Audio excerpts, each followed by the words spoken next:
Whereas phase 1 was the acceptance phase, this phase is about action.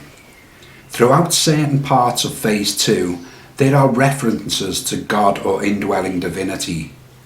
For those of you not affiliated to any particular faith or religion, don't worry, this is a self-development journey, not a religious one. It's the concept that's important, not the label.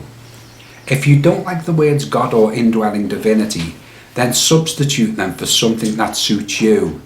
Maybe higher self, ideal self, or unconditioned self. One phrase I use frequently is the wise witness within. This has no supernatural or religious connotations. It simply refers to a very wise aspect of myself. A part that transcends conditioning. Conversely, if you do have religious or spiritual convictions, use the term relevant to your faith, God, higher power, whatever. The idea here is to accommodate everyone. Phase 2 is about invoking the shift in consciousness necessary to release our destructive tendencies and propel us towards our optimal potential. It involves practices such as handing control of our decisions over to the wisest aspect of our being, living life consciously, loving ourselves, forgiveness, and identifying our purpose in life. So, without further ado, let's move on to step 4.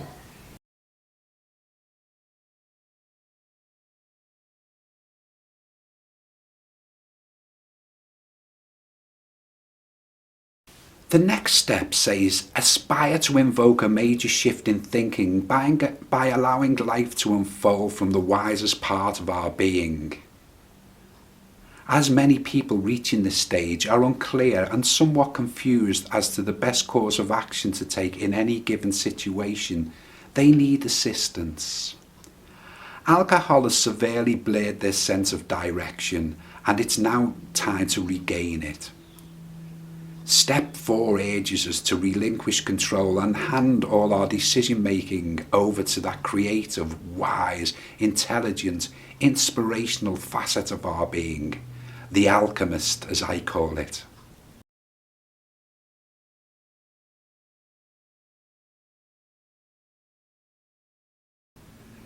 As ancient alchemists used to turn base metals into gold, your inner alchemist is that part of you that can turn your negativity and unresolved issues into your psychological wealth. This step is simply a gesture to hand all your decision making over to that facet of yourself on a daily basis. If you're more spiritually minded, you might regard this as your higher self, guardian angel, or soul. The concept is perhaps best described by using a picture from one of the fundamental texts of Hinduism, the Bhagavad Gita. Here, the chariot represents our body, the horses, our senses, the reins, which is the driving instrument, our emotions, the driver, our mental processes, and the passenger is our higher self. Our mind is conditioned by the information that enters via our senses. When this information is distorted, as it is with alcohol, our mind becomes dysfunctional and our emotions turbulent. As these are the driving and steering mechanisms of our body, we spiral out of control and veer off in directions we don't want to go. Our life becomes the battlefield, totally unmanageable. In the early days of sobriety, our mind, which is the driver in this picture, is often incapable of steering our body, which is the chariot, in the right direction. We need help to regain control of our distorted thought patterns, turbulent emotions, and wild senses, which are the horses. Help is right beside us in the carriage of our body.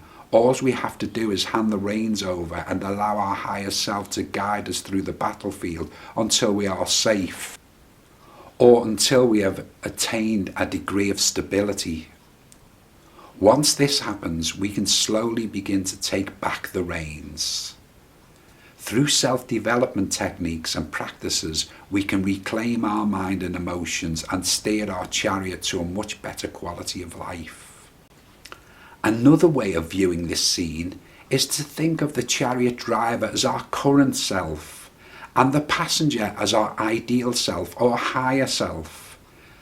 The objective of the alcoholic to alchemist philosophy is to move from our current self to our ideal self.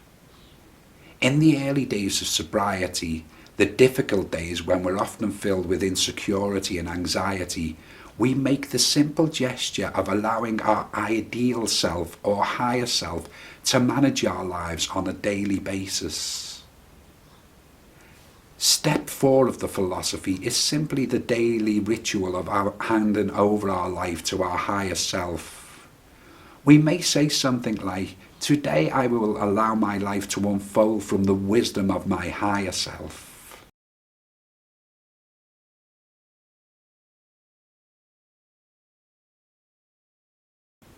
There are 3 steps that may help you with this process.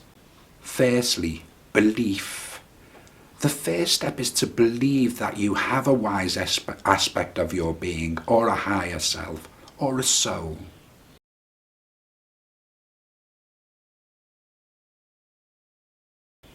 Two, expect. Expect to communicate with your higher self or wise self. Really emphasize that expectancy, build it up within.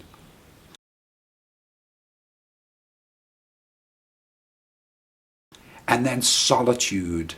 Spend time in solitude.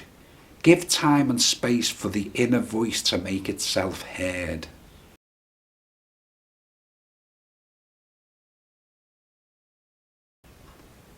Your answer may come in many forms.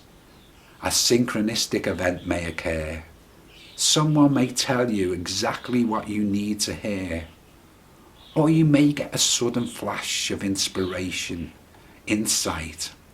The main thing is to stay vigilant and live life consciously, which, incidentally, is the next step. All the great geniuses of history have found times of regular solitude and silence for themselves. You should too.